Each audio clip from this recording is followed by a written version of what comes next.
असांजे चैनल में तव्हां सभिनीनि जो स्वागत आहे। त ख़बर खंडवा जी आहे।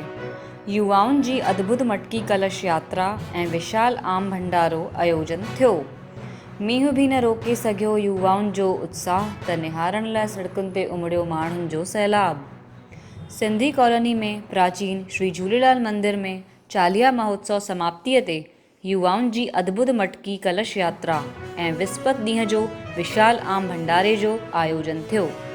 हीअ जानकारी ॾींदे हुए श्री झूलेलाल नवयुवक मंडल जा अध्यक्ष मोहन दीवान ऐं प्रवक्ता निर्मल मंगवानीअ ने ॿुधायईं त ॿुधर राति 9 वॻे मींहं जे विच में समाज जे युवाउनि द्वारा डीजे जी मधुर स्वर लहरनि ऐं भक्तिमय गीतनि जे विच में विशाल मटकी कलश यात्रा सिंधी कॉलोनी ऐं टैगोर कॉलोनी जे अलॻि अलॻि रस्तनि तां निकारी वई। हिन दौरान संपूर्ण सिंधी कॉलोनी, टैगोर कॉलोनी, आयोलाल, झूलेलाल, बेड़ा ही पार जा गगनभेदी जयकारनि सां गुंजायमान थी। हिन खे निहारण लाइ सड़कुनि ते माण्हुनि जो सैलाब उमड़ी आयो। त सचिव हरीश आसवानीअ ॿुधायनि त विस्पति ॾींहं जो 1 वॻे भॻवान श्री झूलेलाल जी आरतीअ खां पोइ भोग लॻाए करे विशाल आम भंडारो आयोजित कयो वियो।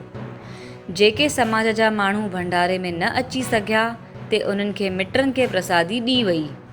हिन दौरान क्षेत्र जा विधायक देवेंद्र वर्मा, महापौर सुभाष कोठारी, निगम जा अध्यक्ष गोपीचंद शर्मा, परमजीत सिंह नारंग, मोहन दीवान, नानक राम चंदवानी, रमेश काकू, मनोहर लाल सबनानी, ब्रिजलाल मंगवानी, किशन चंद कोटवानी, द्वारिका मोहनानी, दयाराम चंचलानी, संजय सबनानी, दयाराम नेभनानी, निर्मल मंगवानी, रामचंद्र छुट्टानी, अनिल सबनानी, धर्मू गिदवानी, विक्रम सहजवानी, दीपू हिंगोरानी, आशीष राजानी, रवि गिदवानी, महेश चंदवानी, मनोहर संतवानी, अशोक मंगवानी, जितेंद्र उदासी, रोहित परचानी, शत्रु वासवानी, राजेश वाधवा, मुरली डोडानी, कमल बजाज, मुकेश चंचलानी, दीपू मलानी, श्री झूलेलाल नवयुवक मंडल, श्री झूलेलाल समर्थ पैनल ऐं श्री पिपलेश्वर झूलेलाल भजन मंडली जे सदस्यनि मायर असांजियूं भेनरनि सां गॾु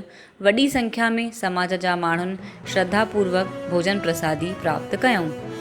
त खंडवा जी असांजी हिन सिंधियत जी ख़बर खे लाइक ऐं शेयर कयो ऐं सिंधियत खे वधायो ऐं असांजे चैनल खे सब्सक्राइब कयो। जय झूलेलाल।